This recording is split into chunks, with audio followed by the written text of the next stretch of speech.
저를 가장 힘들게 했던 건 저의 무지와 아집, 그리고 욕심들이었습니다. 꽤 많은 시간을 통해서 무지를 털려고 노력을 해봤고, 그리고 저의 욕심을 내려놓으려고 노력을 많이 해왔는데요. 경매를 하면서 또 어떤 수익적인 부분들을 만지기 시작하면서 내 욕심과 두려움과 무지에서 벗어나지 못한 제 자신을 맞닥뜨릴 적이 있었는데요. 그때부터였던 것 같아요. 아, 이게 욕심 자체가 안 나오게끔 만드는 게 아니구나 라는 생각이 들었어요. 저는 그렇게 생각해요. 우리가 어떤 욕심이 나오고 두려움 자체를 느끼는 것, 그것 자체가 나쁘다고 할 수는 없어요. 그거는 그냥 사람의 기본적인 욕구라고 생각할 수 있기 때문에, 다만 그 욕심 자체에 빠져서 욕심이 내가 돼버리면 그때는 정말 문제가 될 수 있다는 거죠. 경매를 하면서 여러분을 망치게 되는 가장 큰 요인은 여러분의 욕심이에요. 여러분들의 그 욕심 때문에 여러분들이 스스로 지치거나 여러분들이 스스로 간두게 되실 거예요. 여러분들이 그 욕심을 스스로 알아차리지 못하신다면 그 욕심으로 인해서 너무나 많은 걸 잃게 되실 수 있습니다. 그러니까 늘 욕심을 내지 말라라는 뜻이 아니고, 욕심을 내고 있는지 그 부분을 알아차리는데 더 많은 관심을 가지시길 바라겠습니다. 이런 욕심이라는 게 돈 욕심뿐만 아니라 이런 것도 욕심이에요. 가령 예를 들면 임장 나간 건 한 3번밖에 안 돼. 3번의 물건 다 좋은 물건을 만나본 적이 없어. 그래서 힘들어해요. 그게 어떻게 보면 욕심이라는 거죠.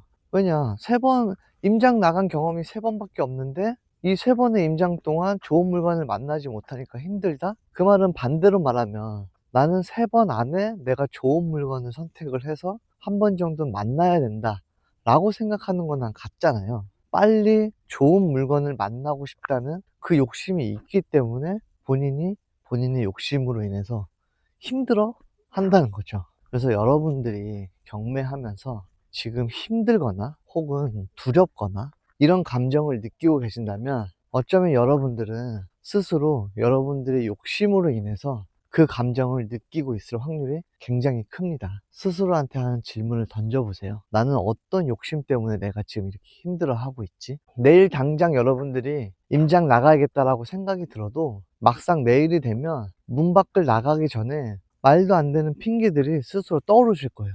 당장 입찰이 2일밖에 안 남았는데 오늘 가는 게 무슨 의미지? 나는 이걸 임장을 가도 입찰 보증금조차 없는데 임장 가는 게 무슨 의미지? 이런저런 수많은 핑계까지들이 올라오실 텐데, 그렇게 해서 임장을 가지 않는다면 우리는 임장을 가지 않은 그 시간에는 무엇을 하게 될까요? 그렇게 봤을 땐 결국엔 입찰을 하던 입찰하지 않던 임장이라는 경험을 한 번 더 해보는 게 저는 훨씬 더 경매에 있어서는 많은 성장을 주는 시간이라고 생각을 합니다. 세상에는 불교도 있고요, 기독교도 있습니다. 불교가 좋은 건가요? 기독교가 좋은 건가요? 제 생각은 불교도 좋고 기독교도 좋다예요. 결국엔 종교를 선택하는 방식에 있어서도 내가 원하는 방향으로 그 종교 활동을 하시는 거잖아요. 경매도 한 가지의 모습만으로 경매를 하는 게 아니고 본인의 모습에 따라서 어떻게 경매를 하느냐가 나눠질 수 있다고 생각을 합니다. 경매를 하고자 하는 가장 핵심적인 이유는 돈을 벌기 위해서 다들 경매를 하시겠지만, 그 돈을 버는 이유는 다 각자 다르실 거 아니에요. 모든 사람이 돈을 벌기 위해서 경매는 하지만 그 경매를 하는 방식은 다 다를 수가 있다는 거죠. 경매의 어떤 목적지를 돈이라고 생각을 하면 힘들어져요.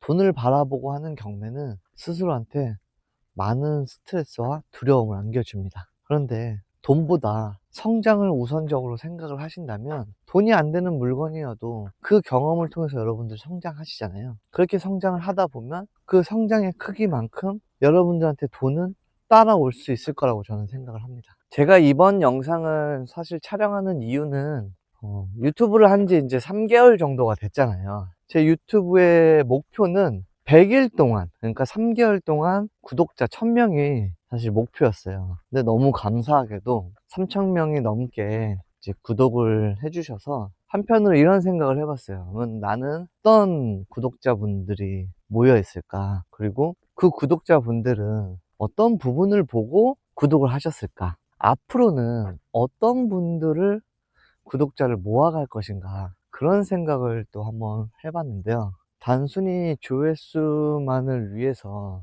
유튜브를 하는 건 크게 의미가 없다라는 거를 느끼게 되는 것 같아요. 제가 가장 먼저 드리고 싶은 이야기는, 저를 부동산 경매의 어떤 전문가라고 생각하시는 분들이 많이 있으실 텐데, 저는 절대 전문가가 아닙니다. 그래서 저한테 어떤 부동산 경매에 특별한 비결이 있거나 경매를 하는 데 있어서 그런 방법이나 비결은 저한테 없습니다. 저 역시도 지금 경매를 시작한 지 이제 5년 차에 접어들었는데, 경매판에선 5년 차는 진짜 명함도 못 내미는 그런 수준이에요. 근데 그런 제가 왜 그러면은 유튜브 촬영을 하느냐, 여러분들이 진짜 전문가라고 생각하시는 그런 분들은 초보자들 위한 영상을 생각보다 만들 필요성 자체를 못 느끼세요. 제가 그동안에 여러분들한테 영상으로 보여줬던 게 어떤 내용이었어요? 그냥 간단하게 사이트 보는 방법, 입찰지 작성하는 방법.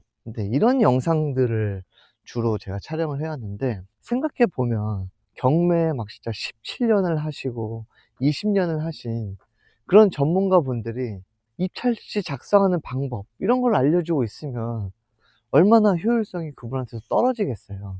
그래서 오히려 전문가 분일수록 초보자들을 위한 영상이 제작될 확률이 낮을 수밖에 없는 것 같아요. 그렇기 때문에 저는 정말 경매 입문자분들, 초보분들, 그분들을 위해서만 영상을 제작을 하고 있고, 그리고 그분들 앞에서 제가 경매 전문가입니다 라고 포장을 하면서 비싸게 고액을 받고 경매 수업을 할 생각은 없습니다. 투자를 하다 보면 겪게 되는 것 중에 하나는, 이 투자의 기술이나 투자의 지식보다도 투자를 하는 본인의 멘탈적인 부분, 본인의 마인드적인 부분들이 훨씬 더 중요하다는 걸 느끼게 되거든요. 그리고 아실 거예요. 투자의 마인드가 훨씬 더 중요하다는 걸.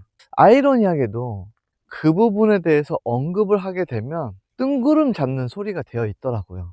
지금까지 구독을 해주셔서 너무나 감사드리고, 입문을 통해서 성장하고 경매를 통해서 성공하는 과정을 느껴보시길 바라겠습니다. 시행착오로부터 성공을 배운다의 착오였습니다. 감사합니다.